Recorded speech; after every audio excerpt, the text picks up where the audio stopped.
Domingo, 27 de setembro de 2020, eu sou Alexandre Matias, começando mais um Climatias. Como é que estão as coisas por aí? Espero que tudo bem. Por aqui, assim, apesar de algumas nuvens e do tal azul leitoso que segue, deixando o céu com esse ar azul pastel, dia bonito, aves cantando, sem obra, sol, domingão, maravilha. E aí, como é que estão as coisas?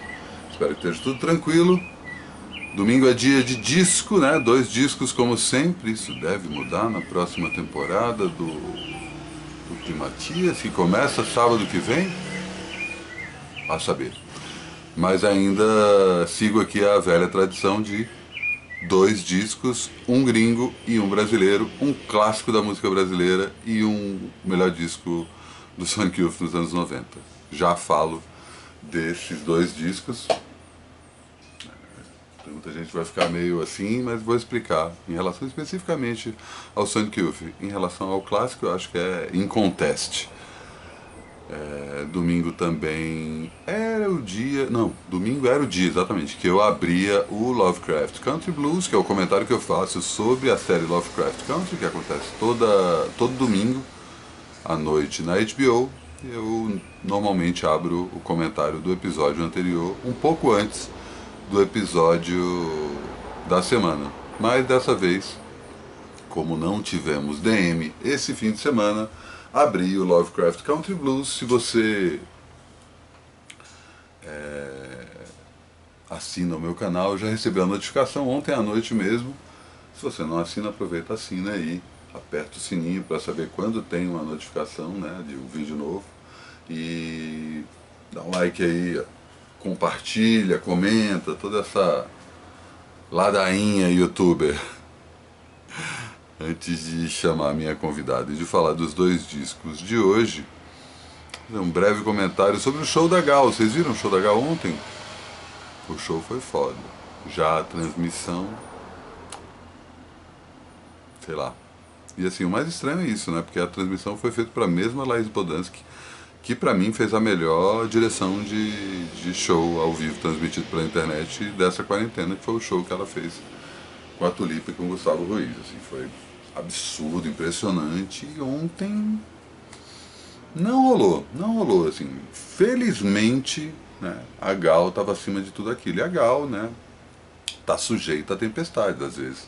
Não sei se vocês já viram o show da Gal, eu já vi shows transcendentais da Gal e já vi shows que tipo, putz, Gal, menos. Às vezes ela exagera, às vezes ela... Enfim, acontece, né? Porra, afinal de contas a mulher completou 75 anos, né? E tá ali, saca? Mostrando toda a sua majestade. Então é natural que um outro show tenha um deslize. Se você só viu um show da Gal que foi ruim, lamento, porque assim, normalmente a média é boa, né? Pelo menos boa. Que foi ontem, né? Ontem ela fez um bom show, mostrou, saca, por que ela tem essa importância, a voz ali intacta. Mas, sabe, um constrangimento de estar fazendo aquilo ali, sabe? Não pegou bem, assim, saca? Tipo, a coisa dos depoimentos projetados na janela, ela indo pra varanda o tempo todo sacando o que estava acontecendo, e não estava natural, sabe? Não curti. Achei.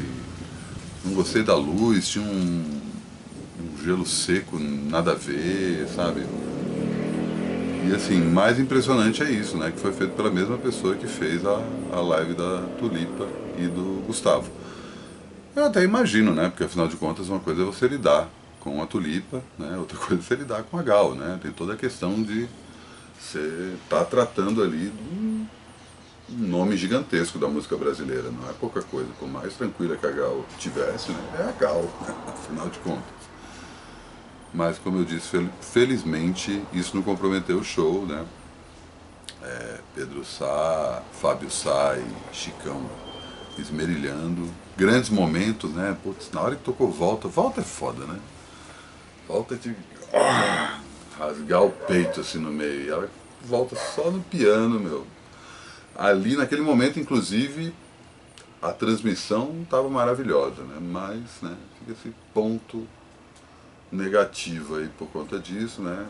Acontece também na própria carreira de qualquer um, né? Pode acontecer. Não dá para ficar esperando só excelência o tempo todo, mas confesso que uma certa frustração. Né? Torcer aí para outras vindo, né? Principalmente pensando na Casa de Francisco especificamente, que foi o que eu comentei aí no Climatias de quinta-feira, né? Que tá com uma programação inacreditável, um monte de diretor foda. Né? Tô curioso para ver o que o Metá Metá e o Heitor Dália vão fazer juntos, acho que dia 10, daqui a 2 sábados. Esse promete. Mas sem muita expectativa, né? Afinal de contas, esse da Gal já deu. E aí é uma coisa que não sei se vocês já se ligaram, né? Quanto maior a expectativa, maior a frustração, né? Então, expectativa baixa, vamos lá. Né? Posso ter cometido esse erro. Vou chamar aqui minha convidada de hoje para dar suas dicas de quarentena. Pera aí. Sempre esse momento, né, de achar o vídeo, colocar o vídeo no ponto e agora certinho. Diga lá, Malu. Vocês, Tá, eu agora sou. vai. Salve Matias, é um prazer estar aqui com vocês. Eu sou a Malu Maria e eu vou deixar as minhas dicas hoje. A primeira delas é o filme Ori, que foi feito baseado na pesquisa da historiadora Beatriz Nascimento, que é uma poetisa também e faz a narração. E o filme ele é dirigido pela Raquel Gerber. No filme você encontra também a trilha sonora do Naná Vasconcelos. A autora que me acompanhou nessa quarentena bastante foi a Chimamanda Ngozi. E ela... eu li 2 livros dela, um de contos, que é esse, No Seu Pescoço, e o outro, Americaná. Muito gostoso de ler, com temas importantes, super atuais, e de uma forma muito que aproxima. Também fiz um curso de comunicação não violenta, conhecido como CNV, né? Tem um livro também que tem o mesmo nome, Comunicação Não Violenta. E esse curso foi introdutório e basicamente trata de você se esvaziar para ouvir o outro, abrir espaços para ouvir o que o outro tem a dizer e a partir disso travar realmente um diálogo. Esse método foi criado pelo Marshall Rosenberg e foi nos anos 60 e para mim super atual. Recentemente eu assisti o Dilema das Redes e eu fiquei ainda mais refletindo sobre o excesso de informações, a qualidade das informações que chegam para a gente e a forma com que a gente lida com as redes sociais. Acho que a gente vem lidando de uma forma muito apaixonada, muito adolescente, Total. todo mundo, né? E sem questionar tanto, né? O que está por trás e as consequências, né? Dessa forma que a gente vem tratando esse tema. Então eu acho que é um tema também que é bem importante de falar sobre. E aí, que mais? Eu fiz um curso bem legal também na quarentena, básico sobre edição do Premiere. E editei um videoclipe meu que eu acabei de lançar faz uns dias. Lancei também um disco chamado Ela Terra, com 2 L's, que acabei de lançar fazem 4 dias por aí. E convido a todos, a todas, a escutarem, tá em todas as plataformas e também tá no YouTube. Esse disco foi gravado um pouquinho antes do fechamento. A banda é composta pela Nath Calan, pelo Carlos Gadelha e pelo Eristal. Depois a gente foi para estúdio, no estúdio Lebois, a gente gravou com o Ivan Gomes, que também é produtor do disco, junto comigo e com o Tata Aeroplano. E aí a gente chamou convidados especiais, Lucinha Turnbull, Chicão e Buster Galas. Foi um encontro muito feliz e eu estou bem satisfeita com esse disco. É o meu segundo disco autoral, solo. E essa banda me acompanha desde o outro disco, que é o Diamantes na Pista, para quem não conhece. Que massa! Eu estou dando aula de canto online e isso tem sido o meu ganha-pão e também a minha forma de me manter aí em contato com a minha respiração, com o canto. E outra dica que eu deixo também é a gente cantar, a gente dançar e a gente produzir a nossa própria serotonina, nossa própria endorfina, produzindo assim as nossas próprias alegrias de forma natural, né? Então exercitar, dançar, movimentar o corpo, criando autonomias e potências para esse momento principalmente, né? Percebendo que tá tudo dentro da gente, né? As angústias e as potências também. Eu tô fazendo uma playlist no YouTube com as minhas pesquisas sonoras, musicais, de instrumentos inusitados e de músicas do Oriente, músicas indianas, japonesas, africanas. Então, também deixo aí meu convite para vocês entrarem na minha página. Lá tem a playlist, lá tem o disco, página do YouTube, né? E lá tem todos os videoclipes. E é isso. Acho que por hoje é só. Um beijo a todas e nos vemos em breve, tomara.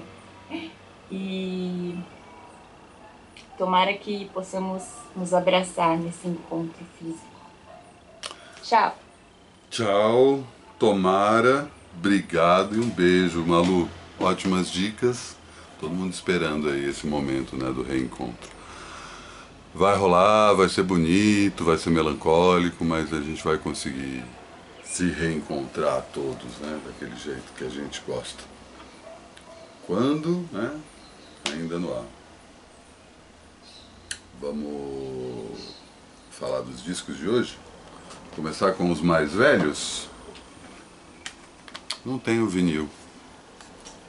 É uma lacuna na minha coleção e tem essa edição horrorosa, né? Que além de cortar a capa original, ainda tem esse série colecionador, mas enfim, isso aí já virou até vintage.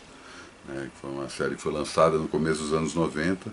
Quando eu pude finalmente aqui, comprei exatamente nessa época, né? O disco tem meia horinha e é um dos maiores discos da história da música brasileira, uma das maiores estreias de um músico em disco, né? E não estou falando só de um músico brasileiro, e um repertório impressionante, um músico completamente novo, uma afronta aí a uma nova tendência da música brasileira que estava acontecendo, mas uma afronta muito sutil, muito do jeito do seu Jorge Ben. Né?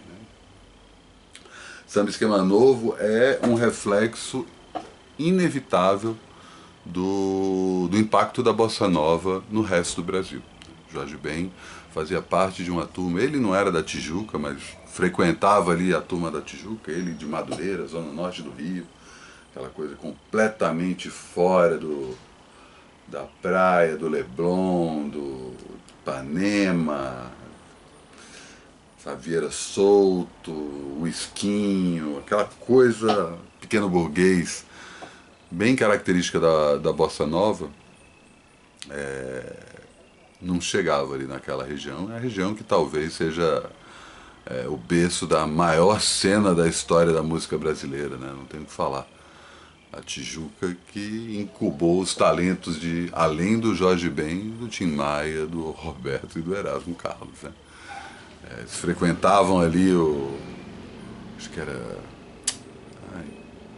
Cine Madrid, se não me engano. Acho que é isso, Cine Madrid.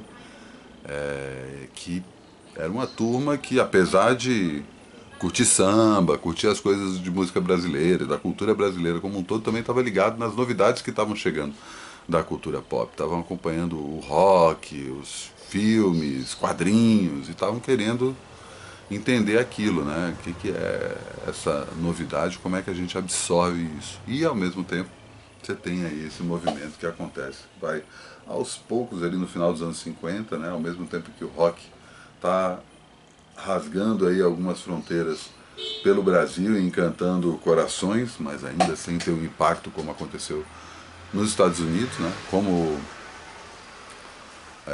aconteceu na Inglaterra, na França, na Espanha, na maioria dos países da América Latina. O rock é um fenômeno mais dos anos 60 do que dos anos 50, né? Apesar da gente já ver ali vários, vários esporos, né, dessa novidade musical que começam a desabrochar ainda nos anos 50 e junto, né, em paralelo a esse novo jazz que estava surgindo, também com um sotaque bem brasileiro, né, e que culmina com a invenção do jeito de tocar que o João Gilberto fez, tanto no jeito de tocar quanto no jeito de cantar. O João Gilberto, bem ou mal, epitomiza aí uma vontade, uma evolução que já estava acontecendo, e já tem nomes como você vai pegar o próprio João Donato, o. Acabei de esquecer o nome do cara. Johnny Alf, nossa. Sabe quando vem um nome na cabeça e você vê o cara, vê a capa do disco e tal, e não lembra? Pois é. Os nomes ali que já estavam incubando essa mutação mais tranquila e mais, entre aspas, sofisticada da bossa nova. Eu coloco entre aspas porque essa sofisticação, que embora exista de fato, ela é usada também de uma forma elitista, de uma forma de separar da classe mais popular, né, que foi impactada pela bossa nova do mesmo jeito. E esse primeiro disco do Jorge Ben é exatamente o primeiro registro desse impacto para além ali da Zona Sul, para além da coisa de Ipanema, violãozinho, apartamento da Nara, saca? Filhos de políticos e deputados e generais, militares, não sei o que, né? A cena, as duas coisas estão mais ou menos ligadas, né? Não tão diretamente, mas de alguma forma. E aí vem esse cara, né? Que um violão, um jeito de tocar violão também completamente novo, mas de um jeito completamente diferente, né? Essa turma toda aí da Tijuca foi impactada pela Bossa Nova, especificamente por João Gilberto, então tinha uma coisa de tentar.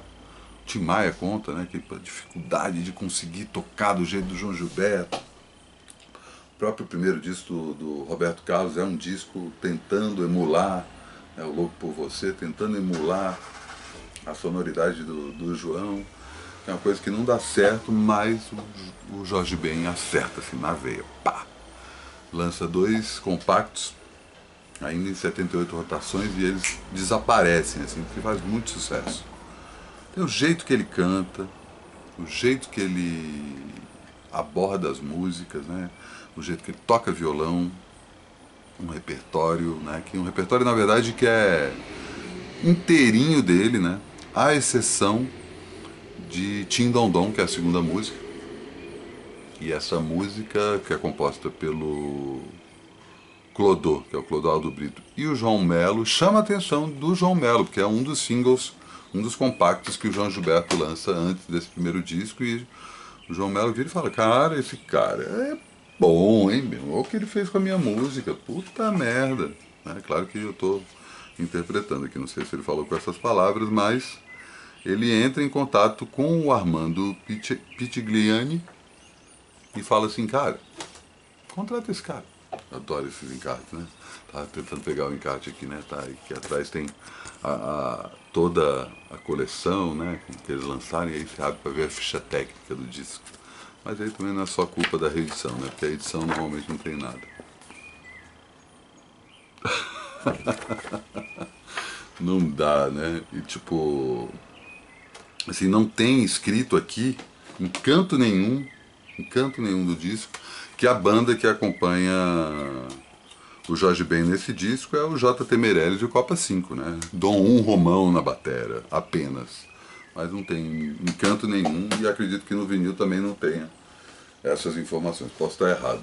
Já vi o vinil na mão, mas não lembro como é, se ele tem texto de atrás, né, que era uma... Eu adoro essa tradição que de alguma forma se perdeu, né, de você ter um texto de apresentação do disco no próprio disco, né? Não é um release, é um texto de apresentação. Acho muito foda, não sei se o Samba Esquema Novo teve. Mas aí tem um monte de coisa que o Jorge Ben inventa, saca? Do mesmo jeito que o João Gilberto, ele vai lá e introduz uma batida completamente nova, uma batida que não tem nada a ver com violão. Um jeito de tocar violão que é um batuque. Ele pegou aquilo ali dos atabaques do terreiro, saca? E ele transporta aquilo pro violão e ganha um sambalanço, como diriam na época, né? Inédito, uma coisa que nunca ninguém tinha visto. E ao mesmo tempo, o jeito que ele canta. Ele canta bem tranquilo, não é tão baixinho quanto o João Gilberto, mas tem aquela manha.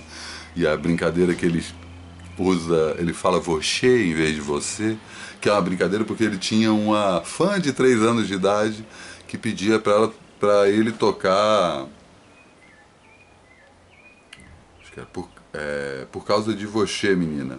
Ela falava assim, ele em homenagem a essa jovem fã começou a falar você em vez de você, e aquilo virou uma febre, né? Não só o jeito que ele cantava, mas o fato dele cantar. Muita gente achava que ele tinha problema de dicção, né? E o jeito que ele cantava também abria uma coisa para um improviso vocal, um scat, que ele ficava ali, né? Saiu, cara, inventando palavras. Meu, gênio, gênio, gênio, gênio. Todo mundo festeja os discos mais ali do final dos anos 60, começo dos anos 70, né? Meio dos anos 70, Tábua de Esmeraldas, África Brasil, aquele que tem o logotipo do Flamengo, né? Tem um monte de disco foda, né? Mas esse Samba Esquema Novo é uma pedra fundamental na música brasileira. Do mesmo jeito que o João Gilberto, que consolida o violão como o principal instrumento brasileiro, que não era, ainda não era, né? O João Gilberto dá esse ponto de virada, o Jorge Ben entra e fala, é isso aí. E não dá para separar uma coisa da outra. A geração que vem posterior, que é influenciada diretamente pela bossa nova, também é influenciada por esse jeito de tocar violão do João Gilberto. Não tem como separar, embora, né, a gente não lembre disso com tanta frequência, né? E aí tem tudo a ver com a questão racial, né? Tem tudo a ver com o fato de que o Jorge Ben não é intelectualizado, né? Não é da Zona Sul. Mas o impacto dele é impressionante, tanto que é um dos maiores hits da carreira dele, né? O que, tipo, se ele tivesse feito essa música e o Sérgio Mendes tivesse regravado, os dois estavam com a vida feita aí pro resto da vida. E é isso, né? O disco que tem apenas Mais Que Nada, que é essa música que eu tô falando, Chove Chuva e... Cara, é tanta música foda. Balança Pema, que a Marisa Monte gravou depois, Vem Morena Vem, É Só Sambar, Rosa Menina Rosa, que a Cel gravou depois também, cara. É muito. Menina Bonita Não Chora, Por Causa de Você Menina. Cara, é muita música boa, meia horinha ali, condensado, pá, disco que você põe, o sol se abre, a vida melhora automaticamente, é uma cápsula de alto astral, acaba resumindo o que é João Gilberto no primeiro momento da carreira dele, assim. Tudo que vem depois é só consequência desse disco, não dá para ser tão preciso quanto isso, eu não consigo pensar em um artista que seja tão, tipo... Sabe, o único é justamente o João Gilberto. São os dois únicos artistas que, tipo, eu não estou nem falando de artista brasileiro. Me ajuda aí se tem algum artista que faz isso no primeiro disco, né? Que consegue não só criar um gênero, criar uma assinatura musical que perpassa toda a carreira dele, né? Dylan não é isso, os Beatles não tem isso. Tá. Dylan até forçando a barra sim, mas tipo, você não diz que ele ia eletrificar, por exemplo. O próprio Jorge Ben também, né? Que depois ele abandona o violão, abandona inclusive o nome, vira Jorge Benjó e se nega a ser associado com essa imagem, né? Tanto que tem aquela caixa que foi lançada com os primeiros discos, né, dele, que as fotos são todas com ele tocando guitarra, né, caixa de CDs, acho que são 12 CDs, são 13 CDs inclusive, né, tem um 13º com sobras e tal, que ele pediu para não colocar como 13 discos, e sim como 12 discos, mais toda coisa da superstição do cara. Descasso, se você não conhece, faça-se esse favor agora. Agora vamos para o outro extremo. O melhor disco do Sonic Youth nos anos 90. E muita gente vai falar assim, como assim o Dirty, como assim o Goo? Cara, eu amo esses discos, não tem o que falar, né? São descassos, assim, não tem o que falar. Mas não é o Sonic Youth. É uma versão pop do Sonic Youth. Tanto o Goo quanto o Dirty são versões palatáveis do Sonic Youth. É aquele Sonic Youth que você põe para tocar na rádio. E o Sonic Youth não é feito para tocar na rádio. Eles passam por esse momento justamente quando eles assinam com a Geffen, por causa deles, né? A Geffen, que é uma gravadora grande nos Estados Unidos, né? Não é mais uma gravadora independente, eles dão esse salto aí junto com o R.E.M., mais ou menos na mesma época. O R.E.M. fecha com a Warner e o Sonic Youth fecha com a Geffen, meio que preparando o terreno para o que aconteceu com o Nirvana e com toda uma geração dos anos 80 que consegue entrar finalmente no mainstream, embora de um jeito que eles não estavam esperando, né? A ideia ali do que aconteceu durante os anos 80 era que eles se tornassem um mainstream paralelo, mas o mainstream vai lá e coopta esses dois caras primeiro, o R.E.M. e o Sonic Youth, e os dois lançam discos que tenham a ver com aquele novo ambiente que eles estavam frequentando. Eles não são instigados a fazer isso, eles não tem nenhuma pressão para gravar um disco mais melódico, mais radiofônico, mais pop.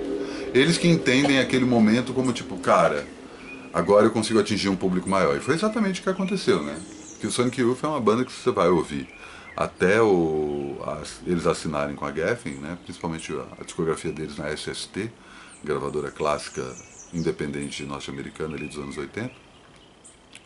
É uma banda experimental, é uma banda noise, é uma banda que está trabalhando ali textura, microfonia, ruído, sabe? Está ali nos limites da vanguarda, nasceu no coração da vanguarda nova-iorquina, né? No meio daquele movimento chamado No Wave. E quando eles gravam primeiro o Goo e depois o Dirty, né? O Dirty já é depois que o Nevermind estoura e libera o rock alternativo como sendo o primeiro grande gênero comercial dos anos 90, né? Eu vou fazer uma ressalva aqui porque o gangsta rap, que é talvez o principal gênero comercial dos anos 90, pelo menos nos Estados Unidos, ele começa no final dos anos 80, né? Embora tudo tenha acontecido de 90 em diante, né? O momento Nirvana é o que acaba determinando aí esse uma nova cara para MTV, uma nova cara para os festivais de rock, uma nova cara para um público novo que começa a conhecer essa banda dos anos 90 e bandas dos anos 80 e bandas dos anos 90 começando a aprender o que era aquilo que estava acontecendo, né? O que é aquele como é lançar um disco, né? Queimaram algumas etapas e algumas bandas foram direto da garagem para gravadora comercial. Enfim, né? Um período muito rico, mas também muito conturbado. Muita coisa boa foi lançada nessa época, claro, mas muita coisa, tipo, metralhadora de coisas diferentes, vai que alguma coisa dá certo, né?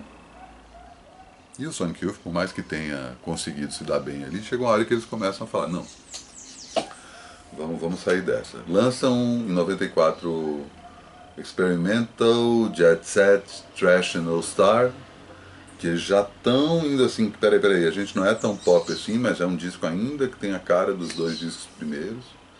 E em 95 eles viram e falam, não, vamos voltar a ser o que a gente era, usando aí toda a estrutura da Geffen, usando aí toda a moral que a gente tem, que a gente construiu.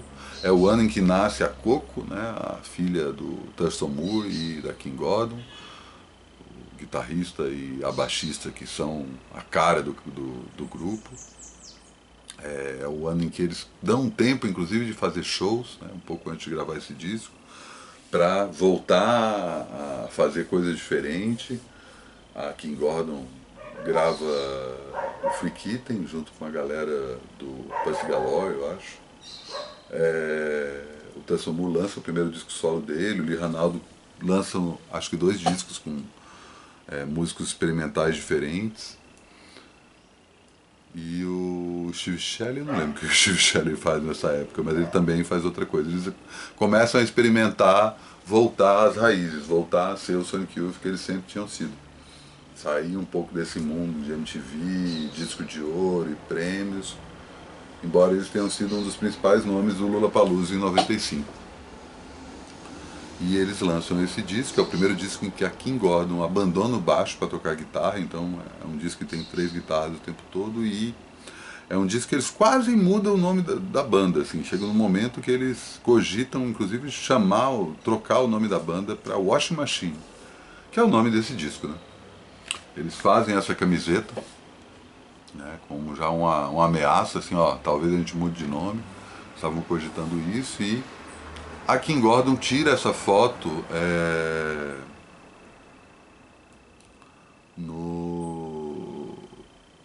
durante, é uma Polaroid, durante o Lollapalooza. Inclusive, uma dessas camisetas tem os autógrafos do Povo do Cam, banda lá de Nova York também, que estava tocando no mesmo Lollapalooza. Só que aí, para evitar problema de direito autoral, porque eles não tinham como saber quem eram essas pessoas, eles simplesmente cortam a cabeça deles e fazem essa capa maravilhosa, né? Como a maioria das capas do Sonic Youth, mas diferente da maioria das capas do Sonic Youth, não é feita por um artista plástico reconhecido. Tem várias fotos. É um disco que eles gravam, inclusive, em outro estúdio. Pela primeira vez eles gravam fora de Nova York. Como é o nome do estúdio que eles gravam? Aí tem essas fotos maravilhosas, né?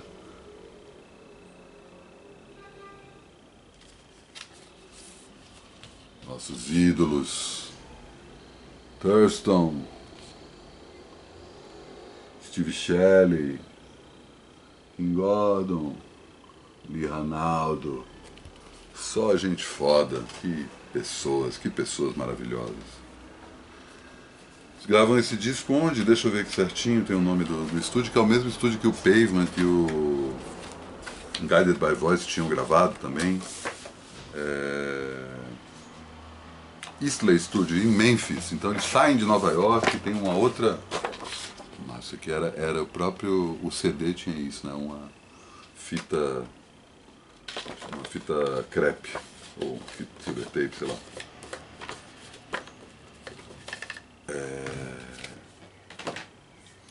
E eles gravam esse disco, que é um disco... É o Daydream Nation lançado, Daydream Nation, o maior disco do Sonic Youth, lançado por uma grande gravadora. É um disco aventuroso, um disco que eles não respeitam fronteiras e que aos poucos eles falam assim, não, cara, tudo bem, vocês gostam de Teenage Riot, vocês gostam de 100%, mas Sonic Youth é isso aqui.